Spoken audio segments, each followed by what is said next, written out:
Bonjour à toutes et à tous, bienvenue dans ce webinaire sur la prévention santé, les grandes attentes des salariés en 2025, organisé par Cali Social et PrediLife. On va attendre quelques petites minutes que tout le monde se connecte et puis après on démarrera ce webinaire tous ensemble.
Alors bonjour à ceux qui viennent de se connecter. On va encore attendre 2 petites minutes que tous les participants puissent arriver et puis après, on démarre ce webinaire, avec Cali Social et PrediLife.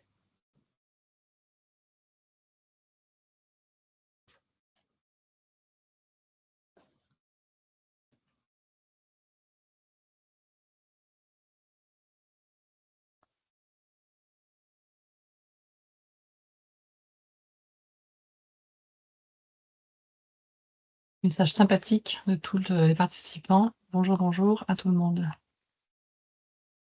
Bonjour à tous. Mmh. On va bientôt démarrer.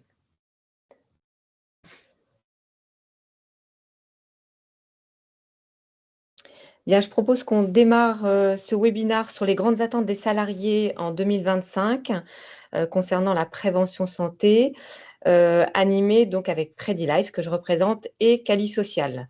Alors, je suis très heureuse d'animer en fait ce webinaire avec Isabelle et Camille. Donc, je les laisse se présenter. Isabelle, je t'en prie. Merci beaucoup. Bonjour à tous. Isabelle Hastings, je suis donc consultante sur les sujets de risques psychosociaux, donc prévention des risques psychosociaux et qualité de vie au travail au sein du cabinet Cali Social. Et j'interviens auprès des clients tous les jours. Et Camille Puech, je suis fondateur et président de Cali Social. Je suis aussi coprésident de la Charte pour la santé mentale au travail et membre du conseil d'administration de la Fédération des intervenants en prévention des risques psychosociaux. Ravi d'être là. Merci Anne pour l'animation de ce webinaire. Et donc moi, je suis Anne, je représente PrediLife et nous sommes pionniers de la médecine prédictive. Peut-être que vous n'en avez jamais entendu parler puisqu'on est les seuls en France. Et notre mission, c'est de réduire la survenance des maladies graves par une prévention personnalisée. Donc, qui on est? On accompagne les entreprises dans leur politique de santé et bien-être en leur proposant la mise en place de bilans prédictifs qui permettent de prédire le risque de survenance des maladies graves telles que les cancers et les maladies cardiovasculaires pour que le patient bénéficie d'un protocole de suivi personnalisé et faire en sorte que la maladie ne se déclare pas ou que si elle se déclare, elle est prise très en amont. On a aussi une offre de bilan de santé pour faire un point sur son état de santé général et mental. Et on vous accompagne évidemment avec tout un dispositif de communication pour que ce soit le plus simple pour vous à mettre en œuvre, que ça ait une portée la plus importante possible et que cette campagne, en fait, soit une véritable campagne d'animation de prévention santé. Voilà ce que je pouvais dire en tout cas sur PrediLife. Merci Anne et bravo pour l'action de PrediLife parce que c'est vraiment un superbe un superbe nouvel outil, je dirais, qu'on a tous au travail pour une meilleure santé. Et nous, Cali Social, on est leader des questions de santé mentale au travail en France. Ça fait 20 ans qu'on fait ça. On accompagne plus de 1000 organisations sur tous les volets, sur tous les sujets pour améliorer la santé mentale au travail, que ce soit par l'anticipation et l'amélioration de l'organisation des conditions de travail, les sensibilisations, mais aussi de l'accompagnement. On fait des milliers et des milliers d'accompagnements individuels pour que chacun puisse être en meilleure santé mentale au travail. Parfait, merci. On va rentrer en fait dans l'état des lieux, les attentes des salariés, mais avant tout, je vais faire un tout petit point de contexte.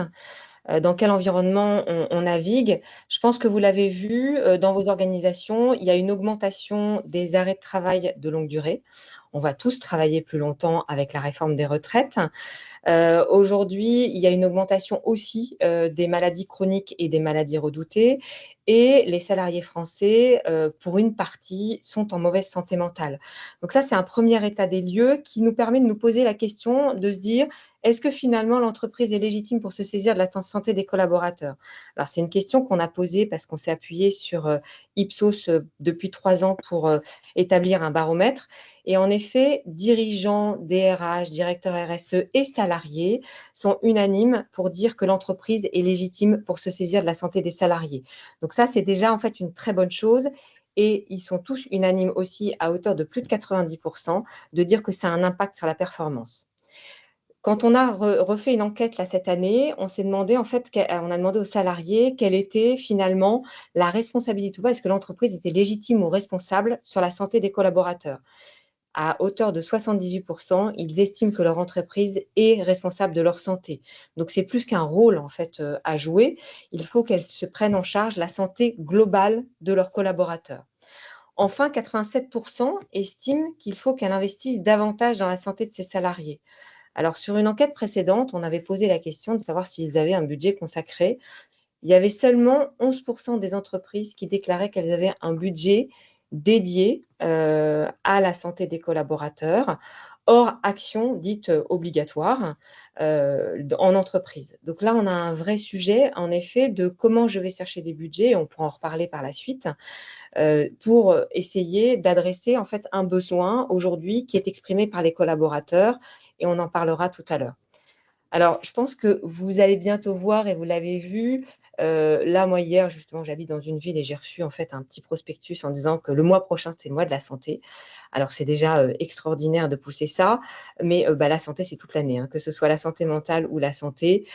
On dit toujours, quand la santé va, tout va, et c'est vraiment plus que vrai. Là, bientôt, dans 15 jours, on va arriver dans Octobre Rose. Donc, on va voir, hein, toutes les villes en France et en Europe vont être parées de roses. Et donc, là, il faut aussi qu'on se mette dans un contexte de santé. Et là, on va parler de santé des Français, en fait, de manière générale. Alors, quelques petits points, en fait, déjà, pour vous donner une idée. Parce que là, on commence à savoir que la santé mentale, et Camille en parlera de manière plus approfondie, où on sait que les Français ne sont pas en très grande santé mentale et le salarié non plus. Mais pour autant, c'est pareil sur la santé physique. Donc, on sait qu'aujourd'hui, toutes les 2 minutes, il y a un cancer du sein qui est détecté en Europe. Donc ça, c'est déjà un chiffre qui est très frappant. En France, c'est une femme sur 8 qui va être touchée par un cancer du sein. Et c'est la première cause de décès chez la femme. Ça a un impact évidemment sur l'individu, mais c'est un impact fort sur l'entreprise, puisque un cancer du sein, c'est environ 11 mois d'arrêt maladie.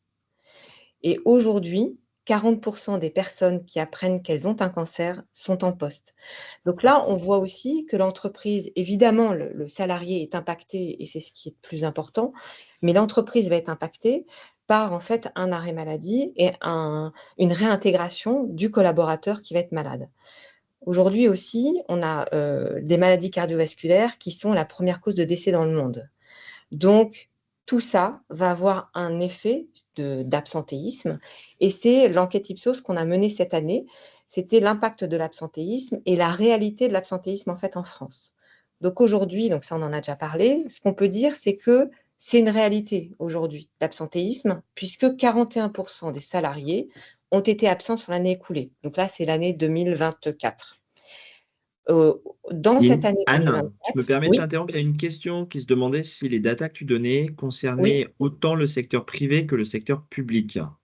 Alors, on est sur du secteur privé et semi-public sur la partie absentéisme et sur toutes les premières datas de l'enquête Ipsos. Si vous les souhaitez, il n'y a pas de problème. En fait, on a mené 3 enquêtes, donc on pourra vous les envoyer.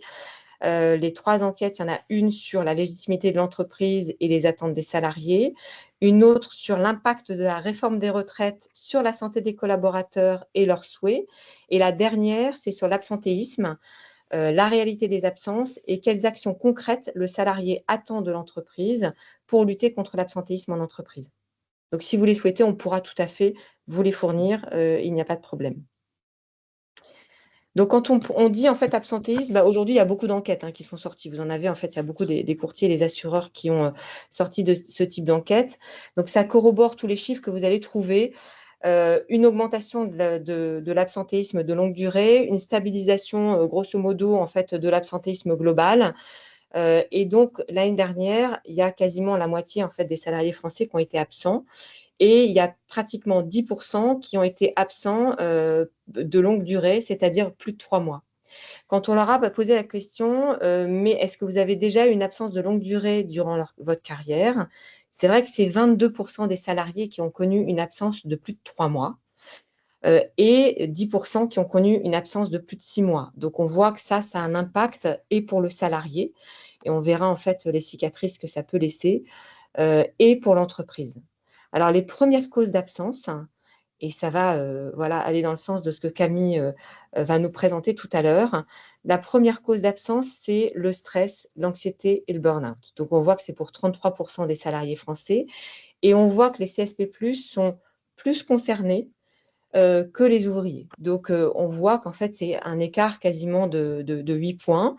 En deuxième cause, et qu'on va mettre avec maladie longue durée et hospitalisation, eh bien, c'est quasiment 40%. Et là, on voit que sur les maladies longue durée, donc les maladies graves, c'est plutôt en fait les ouvriers qui sont plus touchés que les autres. Alors pourquoi? Parce que très souvent, ils ont potentiellement moins accès aux soins et ils prennent moins bien soin de leur santé. Donc ça, c'est des études en fait qui le disent. Il y a vraiment une disparité dans l'approche en fait de santé. Et puis la santé aussi, ça peut coûter cher. Donc forcément, ça a un impact sur la maladie. Les actions, donc on parlait là maintenant des cicatrices que ça laisse. Évidemment, ça a des conséquences directes et indirectes. Le premier impact, il est évidemment pour le salarié qui est touché. Pour lui, en tout cas, ce qu'il déclare par rapport à ces absences de longue durée, c'est tout d'abord une augmentation du mal-être. Donc, on sait aussi que les salariés sont en mauvaise santé mentale, ça peut entraîner un burn-out. On sait que ça impacte et donc c'est souvent ce qui fait qu'il y a une absence de longue durée. On voit en plus que ça amplifie son mal-être, ça augmente son stress et quand il va revenir, il a le sentiment qu'il y a une surcharge de travail. Donc, il y a vraiment quelque chose d'important, à la fois pour celui qui part et ceux qui restent. Ceux qui restent, c'est exactement la même chose. C'est-à-dire que là, on a le salarié sortant, celui qui n'est pas là et qui dit: «Ça va augmenter mon mal-être, je me sens pas bien, en fait, j'ai le sentiment, en fait, d'avoir à rattraper les choses, donc j'angoisse aussi d'être absent et de ce que ça va donner, en fait, l'impact que ça va avoir pour les salariés». Donc, et pour les salariés qui restent, eh bien, eux, en effet, ils estiment qu'il y a une augmentation de la charge de travail. Donc, pour eux, il y a une augmentation du niveau de stress. Il y a une baisse de motivation parce qu'ils se sentent en fait surchargés. Et pour l'entreprise, in fine, il y a une baisse de la productivité puisque tout ça, ça aura été une source de désorganisation et de conditions en fait de moins bon bien-être. Voilà ce que je pouvais dire sur cette première partie. Surtout, n'hésitez pas à poser des questions sur vous, ce que vous avez constaté ou si vous avez des choses à ajouter. S'il n'y a pas de questions, je continue. Comme je ne vois pas le chat, j'avance en fait sur le sujet. Oui, n'hésitez pas à poser des questions dans le chat et puis on va se relayer entre nous pour poser les questions Voilà, aux uns et aux autres. Et donc, Anne, s'il y a une question qui sort, je t'interromps et je te la partage. D'ailleurs, les questions arrivent, Anne, il suffit d'en parler. parfait. Alors, j'ai une première question. S'il y a des éléments sur les conduites addictives, est-ce que tu as des retours sur les conduites addictives? Alors, nous, on le voit en fait au travers de nos bilans de santé, puisque nos bilans de santé, ils font à la fois le point donc sur l'état de santé général et mental. Et donc, on a des questions évidemment sur l'alcool, le tabac et toute autre substance. Donc oui, ça remonte. Pour certaines entreprises, il y a en fait certaines personnes qui consomment trop d'alcool ou qui fument en fait des substances type joint, etc. L'objectif des bilans de santé, et ça il faut juste en être conscient, c'est que quand vous mettez en place un bilan de santé ou un bilan prédictif, l'entreprise n'est pas au courant, donc déjà c'est sous forme de volontariat et d'anonymat. L'entreprise donc, ne sait donc pas qui participe.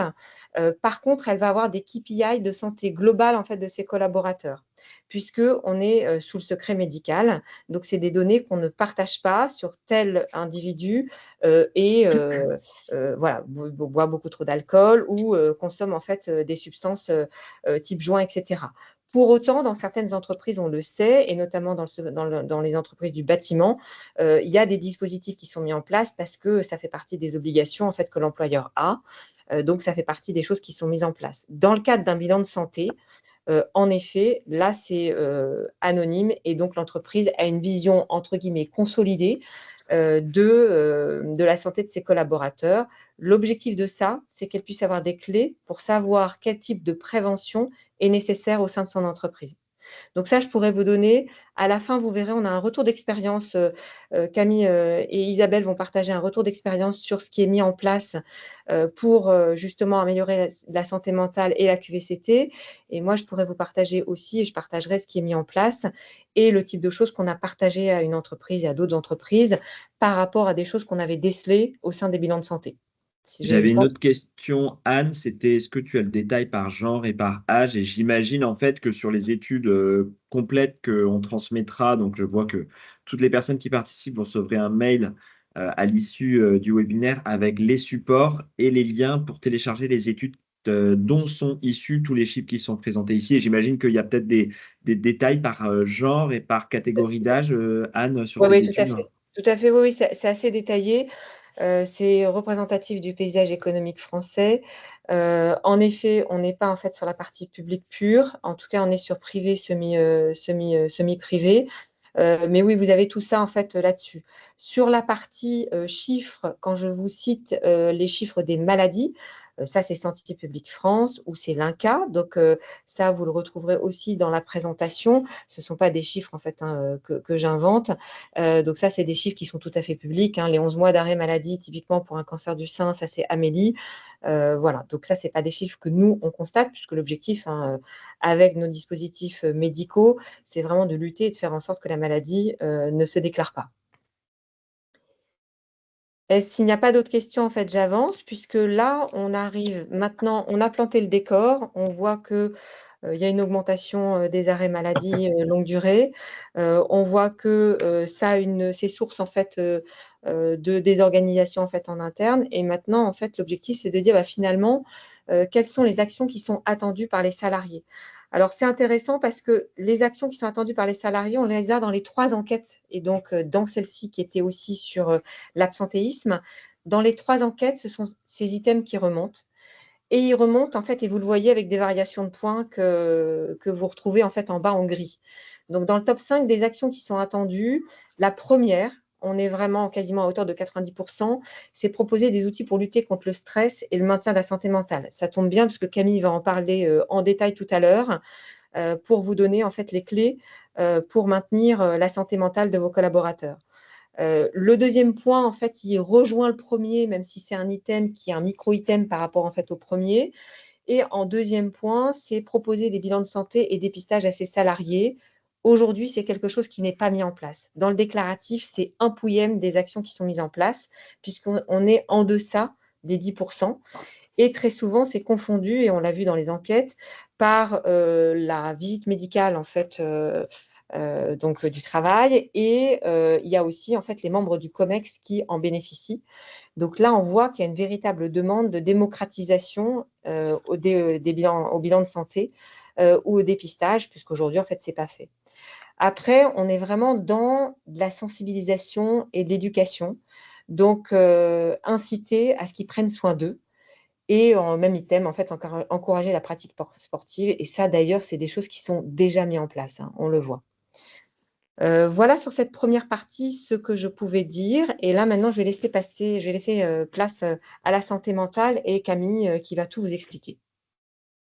Merci Anne et merci pour cette introduction sur les questions de santé. Effectivement, la santé mentale qui devient depuis déjà plusieurs années un des premiers sujets de santé au travail. Et tes études le montrent bien. Et merci de l'invitation justement pour faire un focus sur ce sujet. Bon, pour démarrer, avant de parler de santé mentale, j'aime bien commencer par mettre tout le monde, aligner tout le monde sur les définitions. Et donc, j'ai sorti la définition de la santé mentale selon l'Organisation mondiale de la santé qui dit que la santé mentale, donc c'est l'état de bien-être qui permet à chacun de réaliser son potentiel, faire face aux difficultés normales de la vie, de travailler avec succès et de manière productive et d'être en mesure d'apporter une contribution à la communauté. Donc, c'est une définition internationale. Et, et ce qui est intéressant, c'est qu'il ne faut pas confondre la santé mentale avec la maladie psychique, avec les troubles psychiatriques ou le handicap mental. De la même manière, en fait, qu'on ne confond pas le fait qu'on ait tous une santé, le fait qu'on puisse avoir une maladie ou une jambe cassée ou être en situation de handicap. Ce sont des choses très, très différentes. Et on voit bien dans cette définition qu'en fait, c'est la santé mentale, c'est pas l'absence de maladie ou d'infirmité, c'est véritablement l'état de santé dans lequel on se trouve. Et on peut être plus ou moins en bonne santé mentale et donc pouvoir faire tout ce qui était affiché juste avant. Alors, on en est sur la santé mentale. Euh, En 2025, donc on réalise, là, c'est une étude qui est réalisée avec Ipsos. Chaque année, nous, on fait des focus sur l'état de la santé mentale des salariés. Alors là, pour le coup, on a tous les salariés du secteur privé détenu par l'État et aussi du secteur public. Donc là, c'est vraiment tous les travailleurs de France, en fait, qui sont présentés sur cette étude et sur tous les chiffres que je vais citer. Un Français, un travailleur sur quatre estime qu'il est en mauvaise santé mentale. Alors, ce qui est intéressant, c'est que il y a plusieurs outils qui permettent d'évaluer le niveau de santé mentale des individus. Mais en fait, de poser la question aux gens, en fait, ça fonctionne. Les gens savent bien se positionner. Êtes-vous en bonne ou en mauvaise santé mentale? Tant qu'ils se sentent en confiance dans leur réponse, eh bien, la réponse est représentative de leur santé mentale. Et donc là, c'est une personne sur quatre. Alors, c'est la même chose qu'en 2024.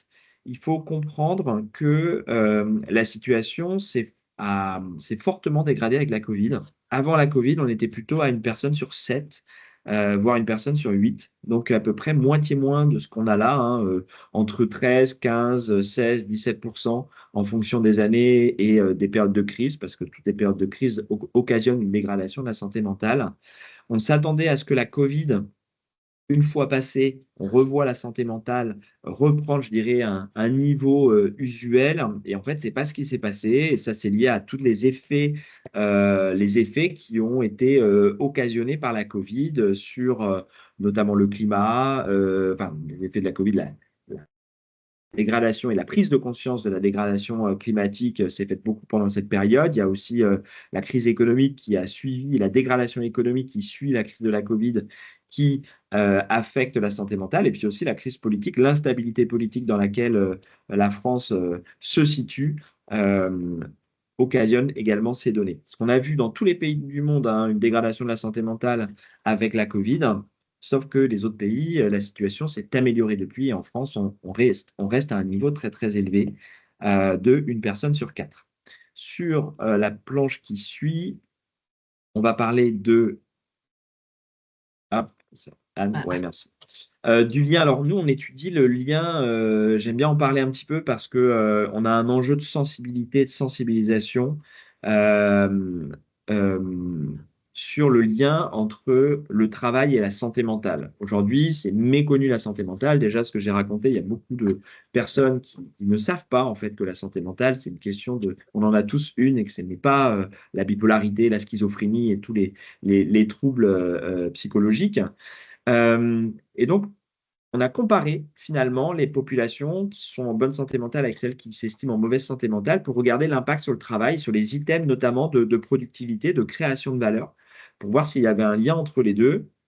Écoutez, je vous la fais courte, hein, mais oui, il y a un lien et le lien, il est assez évident. Alors, on a pris des items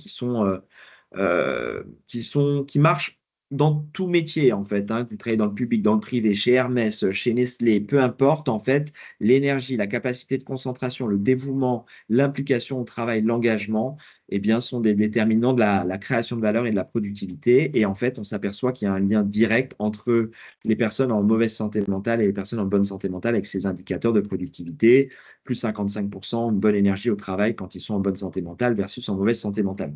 Et je ne lis pas tous les chiffres, vous les avez à l'écran. Alors, j'ai des questions aussi, je vais en profiter pour rebondir dessus. Mais voilà, non, bah, je vais quand même faire cette planche-là. Je prendrai un temps de réponse aux questions juste après. Voilà, en fait, ce qu'il faut comprendre, c'est assez évident, en fait, quand on regarde la définition de la santé mentale et qu'on demande aux gens et qu'on évalue l'état de la santé mentale, en fait, quelqu'un qui n'est pas en bonne santé mentale, eh bien, il n'est pas dans l'état de bien-être qui lui permet de réaliser son potentiel, de faire face aux difficultés normales de la vie, de travailler avec succès de manière productive et d'être en mesure d'apporter une contribution à la communauté. Et c'est ça qui est intéressant, c'est que en fait, la santé mentale, c'est pas un bonus, c'est pas une option, et on le voit dans les chiffres que tu as annoncés, Anne. En fait, c'est un déterminant de la capacité de l'individu à avancer dans la vie et apporter sa contribution à la communauté. Et l'absentéisme que l'on voit est la cause, euh, qui est la première cause, qui est finalement tous des troubles psychiques, hein, stress, anxiété, dépression, burn-out. Euh, Finalement, on voit qu'il y a une santé mentale qui est dégradée, on voit que c'est devenu la première cause d'absentéisme, et c'est logique, parce que quand on comprend comment fonctionne la santé mentale, et donc l'incidence de cela, bien, c'est logique qu'on ait une baisse de productivité et plus d'absentéisme lié à ce point-là.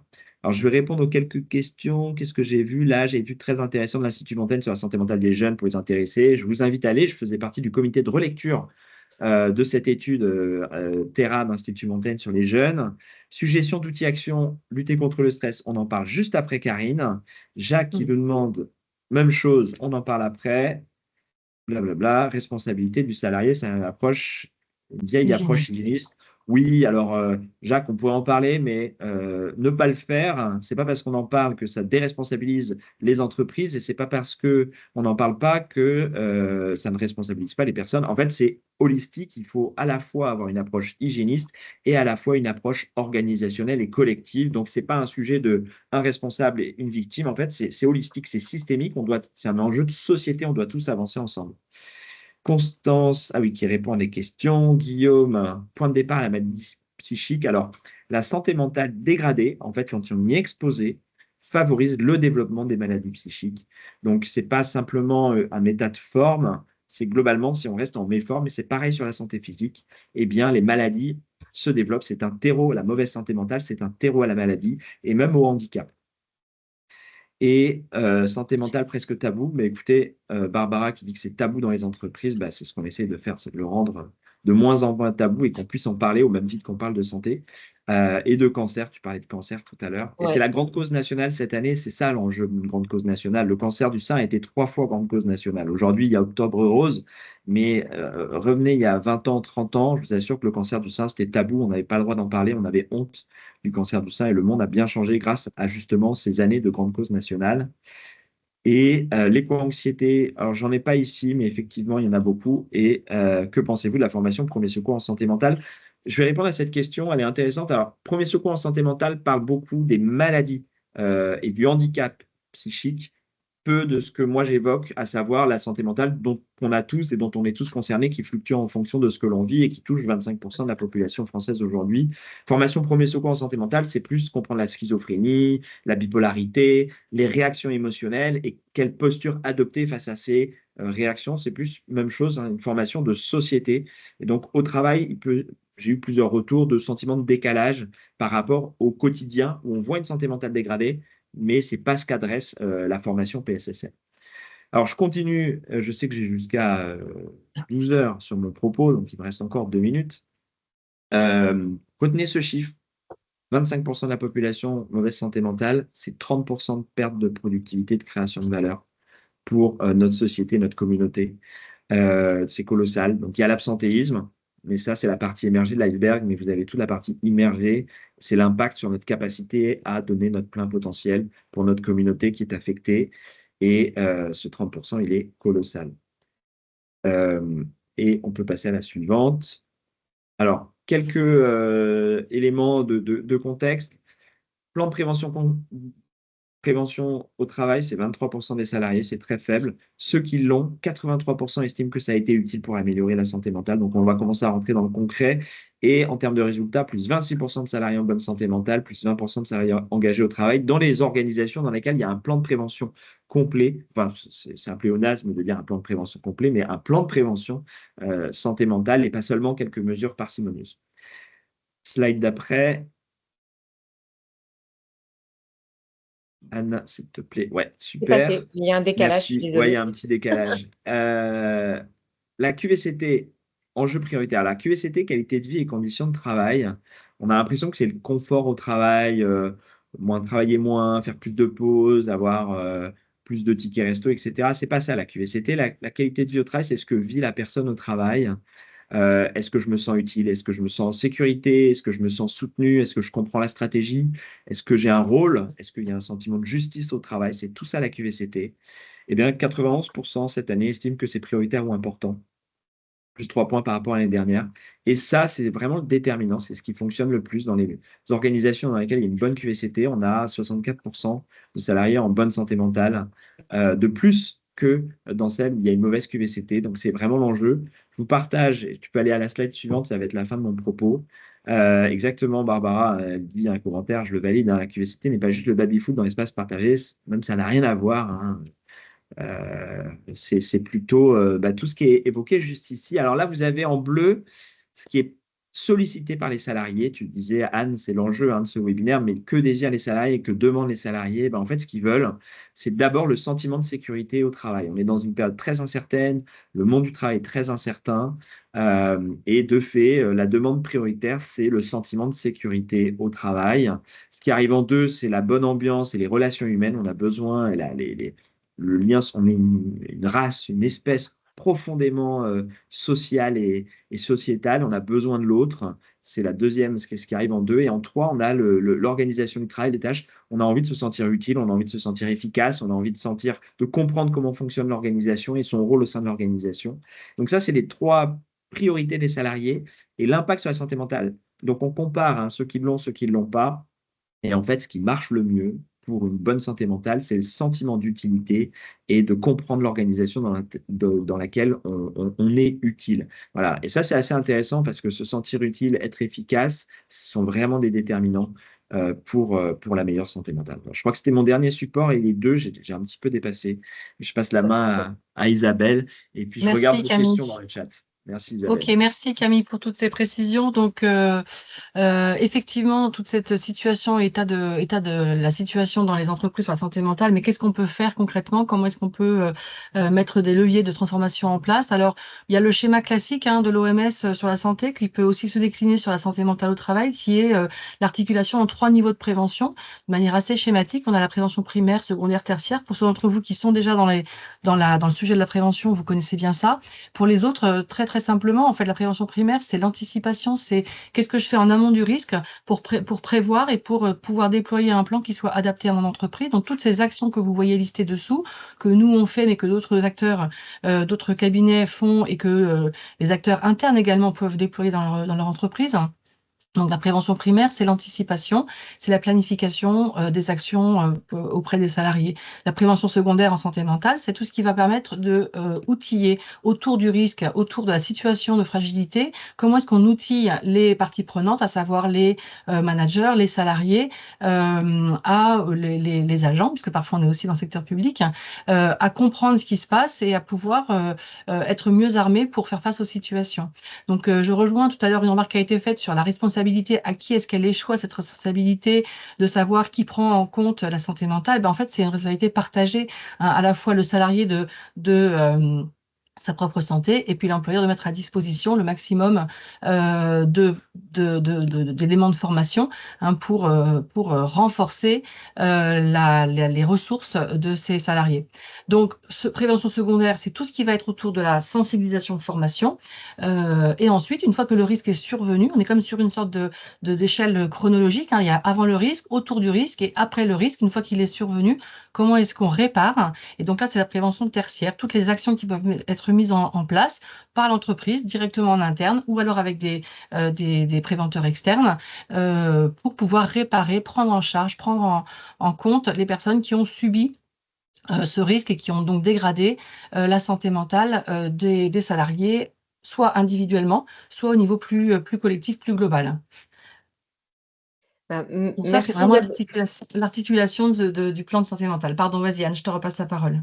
Non, non, mais en tout cas, merci Isabelle, hein, c'est très intéressant de voir en fait, en tout cas, les différents niveaux de prévention sur la santé mentale. Je pense qu'aujourd'hui, par rapport à ce que Camille disait et un peu la situation des salariés français et puis ces maladies en fait qui se développent, je pense que vous avez bien compris que l'entreprise a un rôle à jouer sur la santé de manière globale du collaborateur et que ça impacte en fait fortement sa performance. Alors aujourd'hui, on a un dicton qu'on connaît tous, hein, mieux vaut prévenir que guérir. Donc Hippocrate, en fait, n'a jamais eu autant raison en fait qu'aujourd'hui. On est vraiment dans un système français curatif, hein, mais il faut vraiment qu'on passe dans un système préventif, voire prédictif. Donc nous, c'est ce qu'on fait, en fait, on prédit. Alors, on n'est pas avec une boule de cristal, hein, on est sur du multifactoriel, donc c'est tout à fait sérieux. Mais en tout cas, ça devient en fait un impératif dans notre société, que ce soit à titre personnel en fait ou professionnel. Alors, comment vous pouvez agir? Alors, c'est vrai que vous avez un rôle à jouer. Déjà, la première chose que vous pouvez faire, et là, en fait, on voit, on en a parlé, il y a Octobre Rose qui est là bientôt. Il va y avoir la journée de la santé mentale qui a lieu au mois d'octobre. En novembre, c'est Movember. Déjà, vous pouvez porter la voix sur le dépistage national. On a cette chance en France d'avoir un dépistage national pour les femmes et les hommes de plus de 50 ans, avec tout un tas de cancers en fait, et de maladies qui peuvent être anticipées. Aujourd'hui, il y a une baisse en fait déjà des personnes qui y vont. Donc déjà, en fait, on peut déjà, et l'entreprise peut se charger de porter ce message. La deuxième chose, c'est que vous pouvez mettre en place tout un tas d'ateliers. On sait qu'il y a plein de facteurs de risque sur à la fois la santé mentale en fait et sur la partie santé globale. On sait que la sédentarité est un risque. Il y a beaucoup de télétravail. Quand on est en télétravail, on est sédentaire. Quand on télétravaille, on est un peu plus isolé. Donc, ça peut avoir un impact sur la santé mentale. Il y a toute la partie alimentation, donc vous pouvez faire des ateliers nutrition, organiser en fait tout un tas de choses en fait au sein de votre structure. Donc on en a déjà parlé, c'est participer à des campagnes nationales, donc de dépistage, ou participer à des événements qui sont soit pour de la collecte d'argent lors d'Octobre Rose, ou en fait l'organiser au sein en fait de votre structure. Nous on voit pas mal de structures qui mettent des choses en place aussi sur ces sujets. Et puis, avoir une communication préventive sur les facteurs de risque, on vient déjà d'en parler. On sait qu'aujourd'hui, c'est quelque chose qui a un impact majeur. Et donc, en fait, vous parliez tout à l'heure, en fait, d'addictologie, hein, tabac, alcool, etc. Et ben voilà, c'est dans vos intranets, c'est bientôt le départ en vacances, c'est comment je gère, en fait, les rayons ultraviolets. Je suis en télétravail, quels sont, en fait, les bons moyens en télétravail de ne pas être sédentaire et de ne pas grignoter, parce qu'il y a des études, en fait, qui montrent que quand on est en télétravail chez soi, on se nourrit moins bien que quand on est en fait sur site, etc. Donc, il y a tout un tas de petites choses que vous pouvez mettre en place aussi, qui sont des choses préventives, qui ne sont pas encore des actions concrètes et très engagées, mais qui vous permettent déjà de faire un premier pas en fait dans la prévention. Évidemment, il y a la prévention des risques professionnels, mais ça, vous le faites. Et puis, il y a l'activité physique en entreprise. Et bien évidemment, il y a tout ce qui est bilan de santé qui peuvent être proposés aux collaborateurs. Pourquoi je vous dis tout ça? Parce que de manière générale, la prévention, c'est notre meilleur allié. Que ce soit pour la santé mentale, ça se travaille, que ce soit pour la santé. Ça ne sert à rien qu'on se mette la tête en fait dans le sable. Il faut qu'en fait on garde une bonne santé, et une bonne santé, c'est allier le mental en fait et le physique. Aujourd'hui, en plus, 40% des cancers, et là je reprends la santé physique, pourraient être évités grâce à des changements de comportement. Alors on sait que changer de comportement, c'est pas simple, mais en tout cas, je pense que c'est quelque chose qui peut être dit et redit au sein de l'entreprise.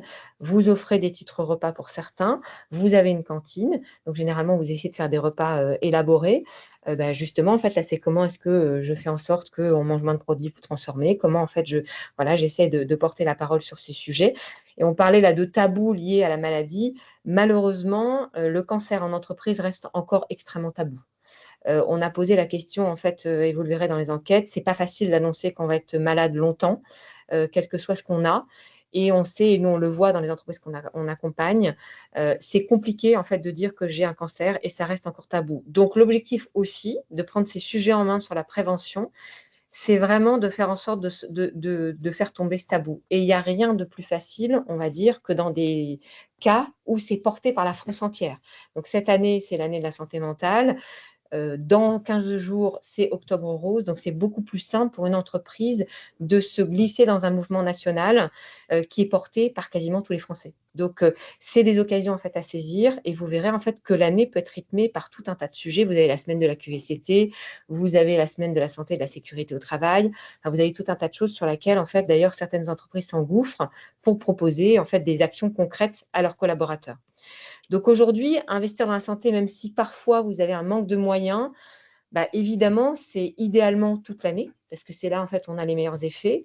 Et ça va renforcer le bien-être et l'engagement des collaborateurs, hein. On l'a vu déjà parce que Camille a dit, en disant vous avez un bon plan de prévention, vous avez des chiffres en fait, qui sont extrêmement significatifs sur l'engagement et le bien-être. Ça va évidemment préserver le capital humain, donc ça veut dire que ça va réduire les coûts liés à l'absentéisme et donc la désorganisation, et ça va en globalité renforcer le bien-être et l'engagement et favoriser votre marque employeur. Alors, je cite un chiffre parce qu'on a été très surpris de la première enquête, et c'est le chiffre dans le poids des actions santé dans le choix d'une entreprise, à la fois en critères de choix, en attractivité et en fidélisation. Et la première année, on s'est dit, on l'a mal posé cette question, parce que ça ne peut pas être ça. Et en fait, on s'est rendu compte que les actions mises en place pour prendre soin des salariés, et on a bien précisé hors mutuelle, dans la première enquête, elle arrivait dans le top 4 en critères de choix. Et en critères de fidélité, elle arrive en top 3. Et ce qui est important, c'est qu'elle arrive avant même, en fait, les choses que vous mettez en place, qui sont éventuellement en fait, des séances de sport ou de l'abondement en fait, pour du sport, ou des chèques cadeaux que vous offrez en fait, à Noël via le CSE, ou avant même en fait, des choses que vous mettez déjà en place qui sont du titre repas en fait, ou de la cantine. Et on voit aujourd'hui que ça fait partie intégrante de la marque employeur. Donc non seulement en fait, ça a un impact sur la performance, mais ça a un impact aussi sur évidemment la fidélisation et l'attractivité de votre structure.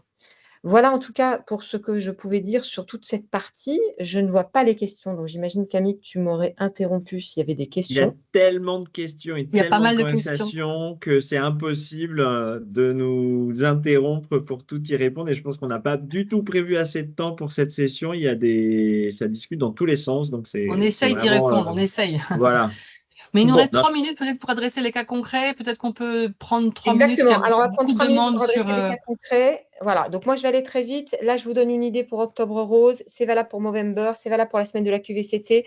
On intervient en fait aussi de manière pérenne. Le premier cas, donc là, c'est une entreprise du secteur de la banque et finance. Elle a une population qui est à 70% féminine, à peu près en fait 500 collaborateurs, enfin 500 femmes. Elle souhaitait faire une action concrète et engagée pour les femmes, et elle voulait potentiellement faire un test pour l'intégrer dans des accords QVCT qui sont pluriannuels. Donc, elle a saisi l'opportunité d'Octobre Rose en offrant des bilans prédictifs à l'ensemble en fait, de ces 500 femmes. Donc là, c'est sous forme de volontariat. Elle avait prévu au début un budget pour 40 personnes, en se disant c'est un test, ça va être très petit, mais elle avait un budget où elle pouvait en fait déplafonner et aller jusqu'à 250 bilans. Il s'avère en fait que le budget des 30 bilans, parce que c'était 30 à la base, a été multiplié par 8, puisqu'on a eu 240 inscrites et patientes qui ont finalisé ce bilan prédictif. En termes d'indicateurs santé, on a 27% des femmes qui ont été détectées à haut risque de développer un cancer du sein dans les 5 prochaines années. Ça veut dire qu'elles vont avoir un protocole de suivi ultra personnalisé et donc un suivi en fait qui sera beaucoup plus rythmé que si elles n'avaient pas fait en fait ce bilan prédictif. Elles auront des clés aussi pour réduire les facteurs de risque, puisque en fait elles sont en fait à risque important. Ce qui est important aussi de voir, c'est que toutes ces patientes en fait qu'on a de ce secteur bancaire, on leur a posé la question de savoir quel avait été l'impact en augmentation, en pourcentage d'augmentation sur l'engagement. En moyenne, elles ont dit on a plus 58% d'augmentation d'engagement suite à cette action qui nous touche intimement parce qu'en fait, on s'est intéressé à l'individu en tant que tel. Ça me touche personnellement et donc j'ai le sentiment d'être vraiment quelqu'un au sein de l'entreprise. Donc, on a des verbatims extrêmement forts. Je pourrais vous en citer plein.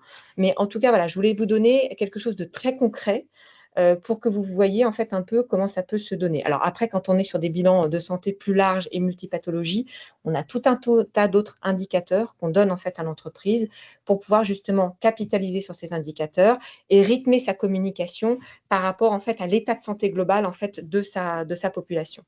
Voilà. Après en fait voilà, si vous êtes intéressé, on pourra rentrer en contact et échanger sur ces sujets un peu plus de manière approfondie parce qu'on a très peu de temps. Donc là, je laisse la parole à Isabelle. Merci Yann. De mon côté, je vous propose 3 cas d'usage vraiment qu'on a déployés sur le terrain pour vous montrer de quelle manière on peut intervenir. Tout à l'heure, je vous ai parlé de la prévention secondaire, primaire, primaire, secondaire, tertiaire, et c'est un petit peu ces cas d'application que je vous propose. Je vais passer rapidement dessus. Le premier, fonction publique, un client fonction publique, service consulaire, une équipe d'une centaine de personnes avec des nationaux, binationaux, donc une question de culture aussi au sein de cette collectif de travail à Paris, des encadrants, des non-encadrants, une intervention assez courte d'une demi-journée. On est sur là une situation un peu conflictuelle dans un collectif dégradé avec un climat de travail assez délétère, avec des micro-incivilités, ça a été évoqué dans le chat tout à l'heure. Effectivement, les micro-incivilités du quotidien répétitif peuvent générer une ambiance de travail délétère avec un impact sur la santé mentale des parties prenantes, des propos inappropriés, des humiliations et des vexations régulières sous couvert d'humour. On connaît bien cette pratique, de l'irrespect dans l'usage des locaux, donc de l'irrespect finalement dans le collectif. Et donc, tout ça crée ce climat délétère avec une santé mentale dégradée pour les collaborateurs. Et là, nous, on est appelé, la prestation, ou en tout cas l'intervention qui est proposée, c'est du théâtre forum pour l'ensemble du personnel, que ce soit consulaire ou non consulaire, parce que c'était dans ce cadre-là, avec, ce qui est très important à préciser, l'ouverture de cette demi-journée par le dirigeant, qui a proposé, qui a vraiment repriorisé, remis l'importance de ce sujet pour l'ensemble de l'équipe. Et l'ensemble de l'équipe a participé. Et c'était donc un format participatif et collaboratif, c'est-à-dire que l'ensemble des collaborateurs ont été invités à monter sur scène, ont été invités à s'approprier le sujet. Et voilà, par le prisme un petit peu de la conduite de cette journée, de cette demi-journée, chacun a pu vraiment s'approprier le sujet et dire peut-être certaines fois ce qui était vraiment inacceptable ou vraiment très malaisant, comme on peut dire, et qui pouvait avoir cet impact sur leur santé mentale. Le bénéfice, puisque c'est ça qu'on regarde, le bénéfice, c'est de recréer du lien entre les personnes, de les faire se parler sur ce sujet-là, de parfois dédramatiser les situations, et puis d'observer différents points de vue sur une situation et de voir que ce qui me paraît moins normal peut peut-être impacter, offenser une personne avec laquelle je travaille, avec laquelle je partage le même collectif et le même environnement de travail surtout. Voilà, donc cet exemple-là vous montre comment on peut outiller finalement les collaborateurs pour lutter contre le stress, pour désamorcer les situations qui provoquent du stress, qui génèrent de l'incompréhension et qui dégradent les relations. On a eu des retours très positifs sur cette intervention. Deuxième possibilité, je vais assez vite, mener une démarche d'amélioration de la QVCT. Oui, c'est pas uniquement la responsabilité du collaborateur de gérer sa propre santé mentale au travail, ça peut être aussi une question d'environnement de travail qui va être liée à une réorganisation, qui va être liée à une situation de travail plus macro. Là, on a une intervention dans une entreprise du secteur du télécom avec à peu près 11 000 collaborateurs, donc rien à voir, quelque chose de beaucoup plus gros. Un focus sur une région particulière, sur un périmètre régional, avec un ensemble de collaborateurs de différents métiers. Le besoin du client, c'est pas très compliqué à comprendre, c'est un blocage. C'est un blocage des relations sociales, c'est un blocage complet de la situation au sein de l'entreprise sur le périmètre en question, au niveau du dialogue entre les différents parties prenantes. Il en résulte de l'absentéisme élevé, des arrêts de travail, des conflits forts, une perte de confiance dans la chaîne hiérarchique. Donc vous imaginez la situation qu'on peut rencontrer. Je pense que là on parle de la vraie vie, on n'est plus dans les chiffres. Et donc vous avez un collectif très dégradé avec un impact certain sur la santé mentale d'un grand nombre d'entre eux. La solution qu'on déploie ici, qui est une solution plus macro, plus organisationnelle, qui est de dire, OK, il y a une situation qui est dysfonctionnelle. On ne va pas approfondir cette situation dysfonctionnelle et ne rester que sur l'analyse comme un diagnostic, en quelque sorte, mais plutôt une démarche d'amélioration et de préconisation d'actions à mettre en œuvre pour débloquer, pour déverrouiller ces blocages, en passant par 2 étapes assez schématiquement. Pour commencer, l'analyse quantitative, donc rapidement l'état des lieux de ce qui se passe avec un questionnaire de 60 questions dans lequel on intègre des questions sur la santé mentale, et ça, on pourra répondre peut-être à vos questions sur cette approche, puisque c'est une approche qui est assez originale, hein, d'intégrer la santé mentale dans les enquêtes QVCT, RPS classiques qu'on peut avoir. Donc, déployer ce questionnaire auprès des salariés, avoir une photographie à date, comprendre ce qui se passe, ensuite la compléter par une approche qualitative en région, sur site, rencontrer les personnes et voir vraiment quel est le ressenti réel derrière les chiffres qu'on collecte, parce que des chiffres, ça reste des chiffres, mais le ressenti réel des situations.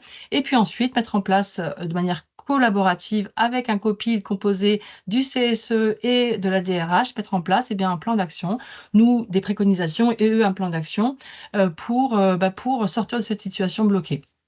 Maintenant, on a le recul suffisant pour dire qu'il y a eu une amélioration des relations sociales, il y a eu un vrai apaisement de la situation, il y a eu une amélioration aussi du ressenti des collaborateurs sur le terrain.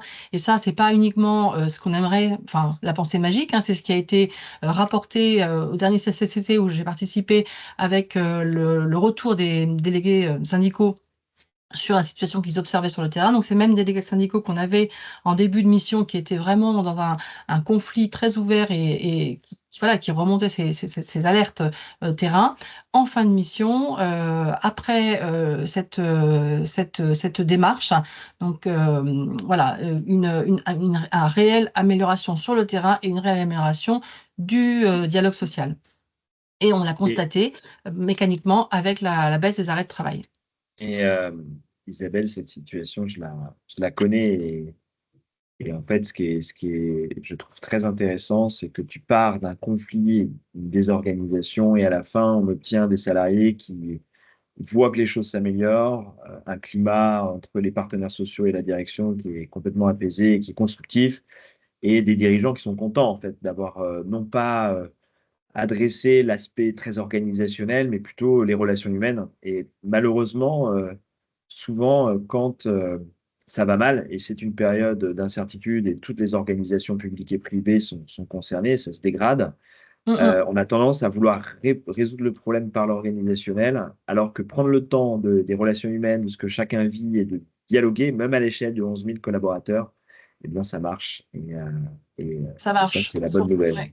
Surtout Est-ce que quand pour dans le nœud du problème, il y a la confiance, et la confiance, ça ne peut pas se décréter, il faut y aller, faut parler avec les personnes et se retrouver. il y a beaucoup de Voilà, personnes qui doivent nous vous avez un quitter, dernier cas, mais je ne vais pas le Isabelle. détailler. Ouais, Non, mais le Isabelle, je dernier cas, je disais ne que... détaille pas, et je laisse Camille conclure. Ah ouais, ok. J'allais te proposer justement, il y a beaucoup de personnes qui doivent partir parce qu'on avait promis C'est 12h15 et ça, en fait, on a, on dépasse. On voilà, dépasse, voilà, ah ouais.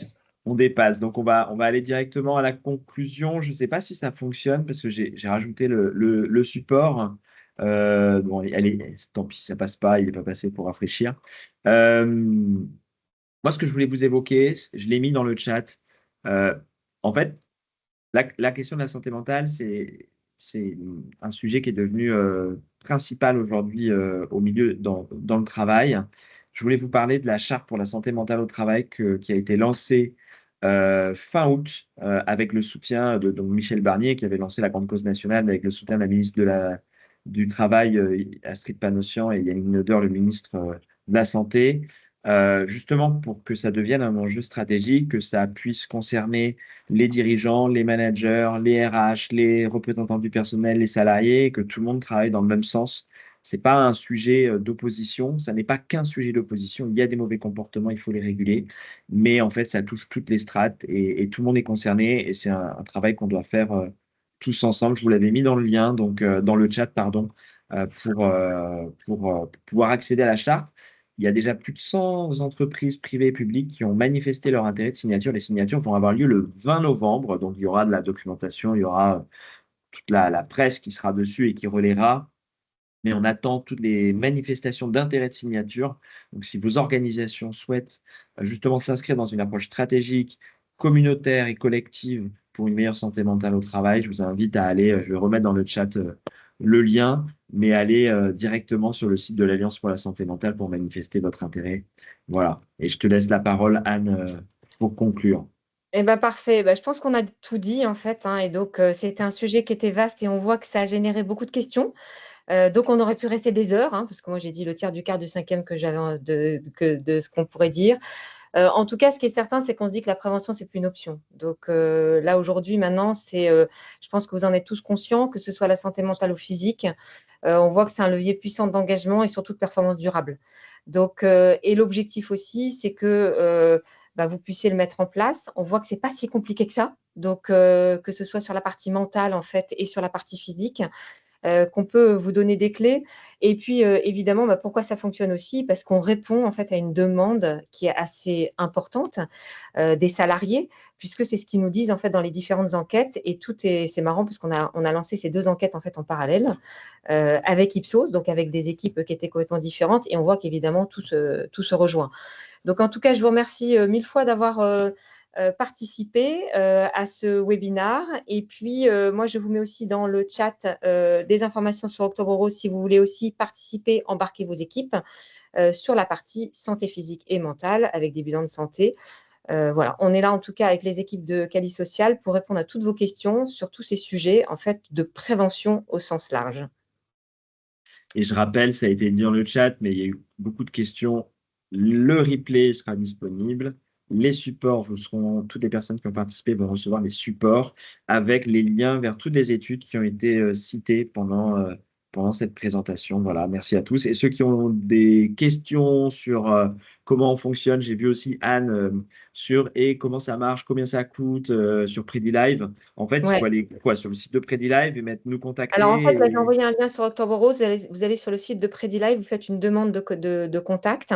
Les bilans de santé, en fait, on est aux alentours, en fonction des bilans, à partir de 300 €, même un peu moins cher, on peut être moins cher. Et c'est en fonction du nombre de bilans, en fait, que vous allez offrir. Donc, c'est très peu cher. Et la mise en place, c'est hyper facile. Tout est digitalisé. Donc, en fait, vous pouvez adresser des collaborateurs sur la France entière. Et donc ça, c'est intéressant. Et vous avez 2 téléconsultations avec avec des médecins en fait PrediLife qui sont incluses. Voilà. Donc on pourra en parler de manière plus approfondie. Donc n'hésitez pas à nous contacter, ne serait-ce que pour avoir de l'info. Aujourd'hui, PrediLife est tout petit, puisqu'on a une existence de 20 ans, puisqu'on a fait de la R&D sur les sujets de prédiction.